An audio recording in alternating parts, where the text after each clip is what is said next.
Hello नमस्कार। नमस्ते हजुर। नमस्ते, किरणजी बोल्नु भयो? हजुर हजुर मन्त्री।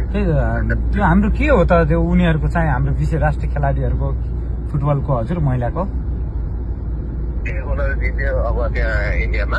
हजुर इन्डियालाई जित्यो। अब अस्ति इरानसँग चाहिँ हामी हार्यो। अब फ्रेन्डली म्याच हो खास त्यस्तो हजुर। अनि अब उनीहरू अब फेरि सिक्किम खेल्दैछ। यो इन्डियाको इन्डिपेन्डेन्ट डे रहेछ।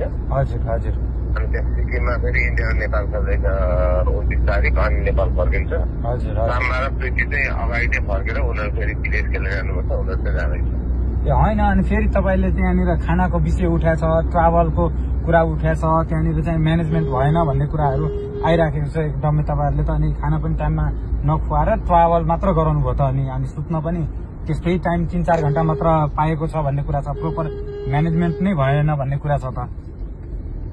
ए होइन, त्यो चाहिँ कस्तो हुन्छ भने हामीले यहाँबाट ट्राभल गराएको कुरा गरायौँ। त्यो चाहिँ इन्डियन एफएले राख्ने हो त्यहाँ। होइन कुन तपाईँले कहाँलाई ट्राभललाई जिम्मा दिनुभयो?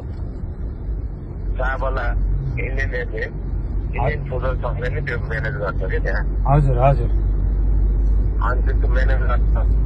अब त्यो अगाडि समस्या भएको थियो, अहिले त्यो सल्भ भइसकेको त्यहाँ सिलगढीमा शिलङमा चाहिँ। अब उनीहरू अहिले चाहिँ यता आउने हो, के अरे यो सिक्किम आउने हो केही टिम सार्दित्रा र अनि प्रीति चाहिँ नेपाल आएर। होइन एउटा कुरा तपाईँले होइन हाम्रो इन्डियाकै त्यतापट्टि ट्राभललाई दिँदै गर्दाखेरि होइन उहाँहरूले म्यानेज गर्नुहुन्छ भने तपाईँले टाइम सेड्युल त लिनुहुन्छ होला नि। हाम्रो प्लेयरहरूलाई कहाँनिर खाना खुवाउँछ, कति टाइममा कहाँनिर जान्छ, त्यो टाइमको त ब्रेकडाउन होला नि हजुर। होइन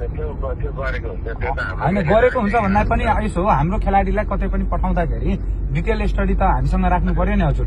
कति घण्टाको इन्टरभलमा ब्रेकफास्ट कहाँ गराउँछ, लन्च कहाँ गराउँछ, अनि त्यो कार्यविधि हामी नलिकिन है हाम्रो राष्ट्रिय प्लेयरहरूलाई कसरी त्यसरी हामी छोडिरहेछौँ?